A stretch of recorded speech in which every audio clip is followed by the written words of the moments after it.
So welcome to the music segment. How are you? How are you doing? How are you today? I know you probably just listened to the podcast, but how are you again? Just checking in. You doing all right? You having a good time?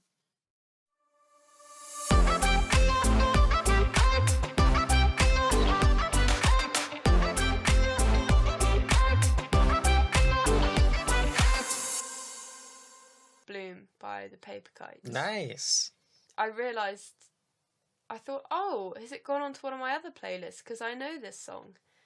And no, you popped it in, and I did know it. Yeah, it's actually I'm just looking here. Apparently, it's released in September 2010. I discovered it last week, but I was like, we'll whack it on the playlist because I quite enjoy it. So yeah, what did you think? Yeah, just like indie chill. It was nice because it was sort of throwback to my youthful indie days at school. I guess that sort of reminded me of because I sort of listen to more like pop and rock now. Yeah. It was quite nice going back to sort of indie because I do like indie. I just don't like get as many recommendations and stuff these days, so it was really nice. Yeah, I just found it a really nice kind of sweet song, you know? Yeah, it's just like a nice innocent, like it is a kind of song that sends me back about 10 years because it feels a lot more carefree. It's just very you know, like it's okay. Guess what? We're going back to the lyrics, boys. So it's just very nice, and it's like, oh, in the morning when I wake and the sun is coming through, oh, you fill my lungs with sweetness and you fill my head with you. That's like, ah, that's very nice. But it is very lovely. It's just very nice, very sweet. It's like a nice hug at the end of it. I keep listening to it in like the evening. And it's just like, hey, it's all good. Yeah. Yeah, we went for kind of different vibes this week. We did. And speaking of, I suppose I should probably go there.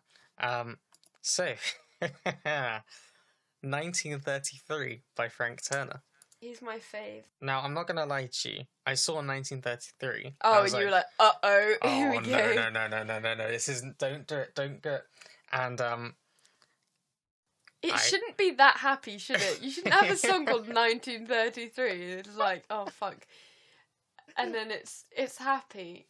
Yeah, if someone who studied history and therefore studied the Nazis virtually every single year of secondary school. Power. Yeah. And this song was really like, so I listened to it and I was like, all right, I see what you're saying here. Because what I got from it was this sense of, it's kind of what a lot of people have said, all the stuff with that orange baby over in America, that's right, Donald Trump, and various other politicians, they are doing a lot of things, or had been doing a lot of things that were kind of, you could see parallels with some of the things the Nazis did, not in the same way, obviously, but in a sense of them saying really simple things for really complex problems. And like, I just love the screaming at the grandkids that we already did this. I just love that because it's just so, the idea of history repeating itself, but in a new type of way, and he's just so talented. I just love him so much. Earlier, the album, and I couldn't think of the fucking name, and also the sort of catchphrase is, well, I mean, it's positive songs for negative people. That's the one. Which is the album, but I think that's a really way of describing the fan base as well. Like, positive songs for negative people. I just think that. Ugh. Should we move on to Beck? Oh my god, that's another like bit of a throwback sort of like with Beck. I haven't listened to Beck in so long. Yeah. And that was, I had a moment where I was like, is this Beck? Like Beck? And I was like, is this like some new band? And then I was like, no, it's Beck. It's him. Still going. Caught me by surprise. I really vibed with this song. This was actually my favourite out of your songs, I think. I heard it on it was on a TV show or something, and I Shazammed it. And it came up and it was like, by Beck. And I'm like, this isn't Beck, don't... But yeah, you know how Shazam sometimes just gives you the wrong song, and you're like, no, come on, try again.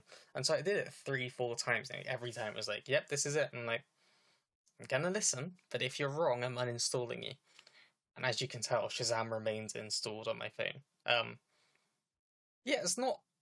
I think because I haven't listened to Beck in so long, listening to this, I was like, "Hello, are you the same person?" Honestly, like it didn't process my head. Sorry, He's basically been quite good at reinventing himself. Yeah, like in staying. It's a difficult thing. I've always thought as a musician to find a way to stay relevant in that sense, or like popular. Yeah, to be commercial. And not a lot of people manage it. A lot of bands kind of, they have their sound and they just kind of stick with it. So it's like, and they don't really evolve. I'm gonna do it because you're probably too scared to. But like Coldplay, I mean, you think people can slag them off all they want, but they are probably one of the best examples for a band that have reinvented themselves to keep themselves relevant throughout their lifespan. I think that's the thing. Definitely. I had it on repeat, this one song, for a day almost. Yeah, no, that's why I could repeat when I was doing my work and stuff. It's just it's a bop. It made me feel like, especially with it, like the weather's been a bit sunnier this week, and it does have that effect on you, making you feel a bit more positive, even if you're not. In my case, I've been feeling quite tired, but weirdly positive and tired. And yeah, it was a really good bop. I was going to go on to your one. I was going to go on to Nothing Ever Changes by Sody. Yes. A bit deep. Yeah. I enjoyed it. It's pretty deep, huh? Oh, yeah. So the sort of story of it, which again, I love storytelling lyrics, is about a person in her life who's dealing with an alcohol addiction, and just that they can't, basically that she's just devastated and she can't have them in her life anymore because they're just too toxic to be around, and the idea that if you loved me enough then you would quit. Yeah. It's just a very... I heard that song and it's a shame because it's not one of her most popular songs. I mean, I'm glad she's popular and she's got other songs that are doing well, but for me that song was just... It'll be relatable to a lot of people, but it just hit home, you're like, fucking hell, like that song actually, made me feel things, so... It must feel awful to be in a situation with someone that you love, and you're desperate to try and help them get past this thing, and in the end, you have to leave because you just can't with it anymore. There's like a little second song in it at the end, like an outro thing, and she says you can't buy love or laughter or happiness, and that's just sort of like on repeat. You can just hear it. You can hear it in her voice that she's like, it's gone.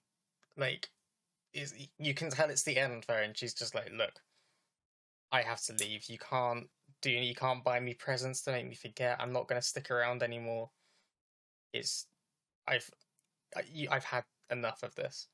I think we should go on to your last song. Okay. Tell me about your last song.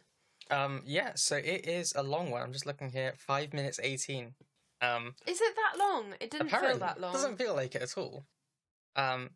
It's very dreamlike kind of thing, maybe. Like that kind of thing of like the guitar riff is just it's all very like calming, and like your brain kind of just naturally calms itself. And I wasn't able to find actual lyrics because I think it's quite a new song. But I was reading this thing, and it was about I think they compared it to being like feeling overwhelmed and kind of like immensely like emotional and weighed down. What did you think? It just sort of, it was very chill and very sort of like easy listening and dreamlike, sort of like you said. And I know what you're on about, because it says flood is one long metaphor for being completely overwhelmed and overcome by someone and losing all sense of control within them. Yeah, for sure. That was it. Yeah, so they said that process allowed bassist Josh Longman to explore his father's death along with singer Jenna Kyle, who was dealing with the end of her long-term relationship. And it's like a weird Venn diagram where you have these different situations, but the overlapping feeling is that feeling of being completely overwhelmed. I love it. And it was also when I initially, so I spent a while looking for for a band, because I was like, I want to find someone who I've not listened to before, someone kind of local, someone. And so this band is they're actually from Buckinghamshire, born in Aylesbury, which is not a million miles away from either of us. It's halfway between both of us, actually. Pretty much, it's not too far at all. So it's kind of, it feels quite local, but apparently they're now based in like London. They define themselves as being sadcore, which I love. Sadcore, that's so cute. I'm going to start using that from now on. Your last one, Dannii Murphy and Falling. So Dannii Murphy, actually, I found her on TikTok. TikTok, you say? You never find songs on TikTok. No, and it wasn't... What happened was, she'd posted this video that had gone viral of her at a Jessie J concert when she was 14, I think. And Jessie J gave her the mic to sing part of it, and she just popped off and was like brilliant. And she started writing songs, and I thought, oh, I'll have a listen, and I really liked the song. I thought it was good songwriting example, and it's been saved. It's been on my like list because, like I said earlier, I haven't really been listening to too much new music this past week just because I've been studying, and so I was sort of in a panic, like, what songs can I put on the list? And I was going through, and I remembered the name and clicked on it. I was like, oh my god, yes, this song. Why didn't I listen to this more? It's good. It's great. It talks about sort of weight issues as well. About, I think it's like fitting into that dress. But it's saying, about being body positive, and that's not. It's not very important, Yeah, for sure. And it was something I was thinking about listening to this, and I'm glad that it's happening at the moment. There's a lot of young females coming into the music industry and releasing music and just doing their thing. They're not it doesn't feel like they're necessarily trying to produce something that is like just a standard pop song. There's a message in there. There's always a message in there. That's the thing I've definitely got with a few of these now. With the Katie Baser song a couple of weeks back, with the Sody song. It's that kind of thing of these new young female artists coming through and just singing a bit about their experiences, and I think that's really good. I like that. I think it's a good positive thing for music, and I'm kind of quite excited to see where it goes,